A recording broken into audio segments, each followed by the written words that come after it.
जय हिंद रसगुल्लो। आज हम जीव विज्ञान के क्वेश्चन को करते हैं। और जीव विज्ञान शब्द किससे मिलकर बना है? बायो और लोगोस। बायो का अर्थ क्या होता है? जीवन।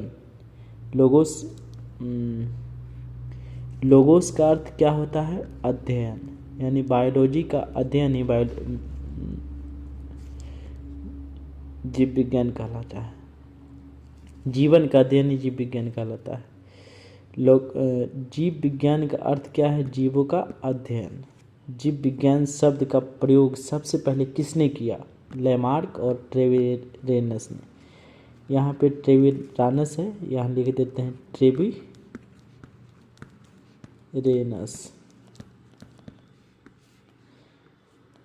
जीव विज्ञान शब्द की खोज किसने की है? लैमार्क और ट्रेविरानस ने।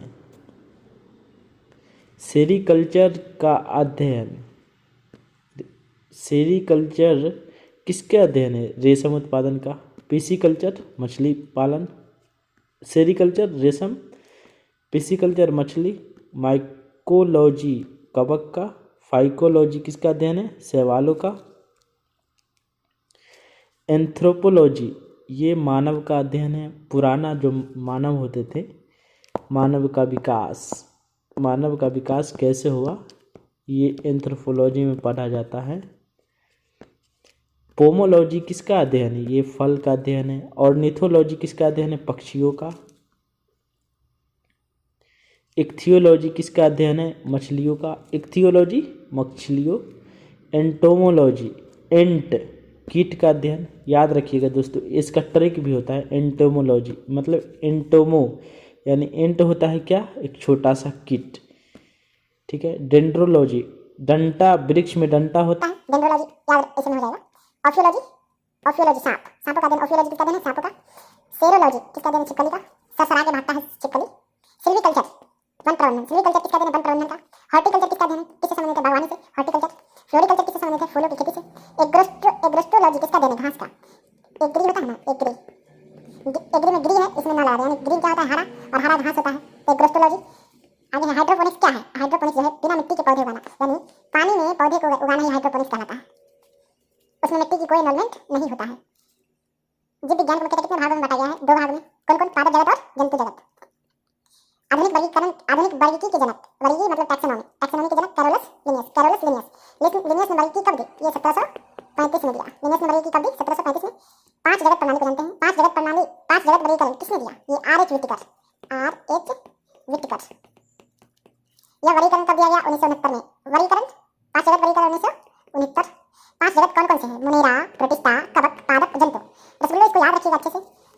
मुनेरा के जीव कैसे होते हैं? सबसे सरल। मुनेरा की कोशिका का प्रकार क्या होता है? प्रोकैरियोटिक। मुनेरा प्रोकैरियोटिक का होता है। क्या मुनेरा में नाभिक होता है? नहीं, मुनेरा में नाभिक नहीं होता। नाभिक का मतलब केंद्रक। मुनेरा में केंद्रक होता है? नहीं। प्रोटिस्टा के जीव कहाँ पाए जाते हैं? जल में। प्रोटिस्टा के जीव कहाँ पाए जाते हैं? जल में। प्रोटिस्टा के कोशिका का प्रकार क्या होता है? यूकैरियोटिक। प्रोटिस्टा के कोशिका का प्रकार क्या होता है? यूकैरियोटिक। प्रोटिस्टा के जीव कैसे होते हैं? एक कोशिकीय जीव होते हैं। कवक किस प्रकार के जीव होते हैं? यूकैरियोटिक। कवक कैसे पोषण प्राप्त करता है? परपोषी। कवक की कोशिका भित्ति किसकी बनी होती है? काइटिन की। कवक की कोशिका भित्ति काइटिन की बनी होती है। क्या कवक में क्लोरोफिल होता है? नहीं, कवक में क्लोरोफिल नहीं होता है। पादप जगत भी जानते हैं। पादप जगत के जीव कैसे होते हैं? स्वपोषी। पौधे भोजन कैसे बनाते हैं? प्रकाश संश्लेषण से। पौधे में कौन सा वर्णक होता है? क्लोरोफिल वर्णक। कोशिका भित्ति किसकी बनी होती है? सेल्यूलोज की। जंतु कैसे होते हैं? परपोषी। जंतु क्या है? परपोषी, यानी जिसके पर निर्भर है जंतु परपोषी है। क्या जंतुओं में कोशिका भित्ति होती है? नहीं, कोशिका भित्ति जंतुओं में नहीं होती है। कोशिका भित्ति सिर्फ प्लांट में होते हैं। जंतु ऊर्जा कैसे प्राप्त करता है? भोजन से। कोशिका क्या है? जीवन की सबसे छोटी इकाई। कोशिका की खोज किसने किया? रॉबर्ट हुक ने। कोशिका सिद्धांत किसने दिया? स्वान ने। कोशिका सिद्धांत का विस्तार किसने किया? विर्चो ने। इसका विस्तार तो करता है विर्चो, लेकिन सिद्धांत दिया स्लाइडेन एंड स्वान, ठीक है। विर्चो ने कोशिका सिद्धांत का विस्तार किया। कोशिका का नियंत्रण केंद्र क्या है? नाभिक। कोशिका का नियंत्रण केंद्र नाभिक। क्रियाएं कहाँ होती है? साइटोप्लाज्म में। कोशिका की क्रियाएं कहाँ होती है? साइटोप्लाज्म में। कोशिका की सुरक्षा कौन करता है? कोशिका झिल्ली, जो इसे हम बाहरी झिल्ली भी कहते हैं। कोशिका की बाहरी झिल्ली।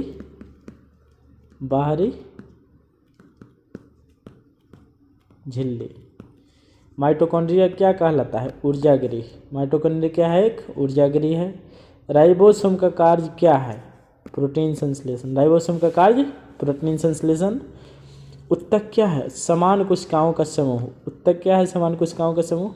रक्त किस प्रकार का उत्तक है? संयोजी उत्तक। आरबीसी कार्य आरबीसी का क्या कार्य है? ऑक्सीजन ले जाना। आरबीसी का कार्य ऑक्सीजन ले जाना। डब्ल्यूबीसी का कार्य रक्षा करना, यानी वाइट ब्लड कार्पल्स कहा जाता है इसको।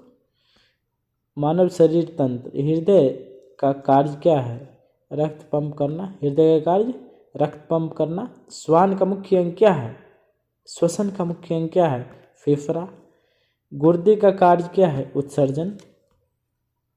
प्रकाश संश्लेषण क्या है? भोजन बनाना प्रकाश संश्लेषण है। श्वसन क्या है? ऊर्जा प्राप्त करना ही श्वसन कहलाता है। जय हिंद। मैंने 64 क्वेश्चन को कर लिया है, फिर अगले वीडियो के लिए तैयार रहिए।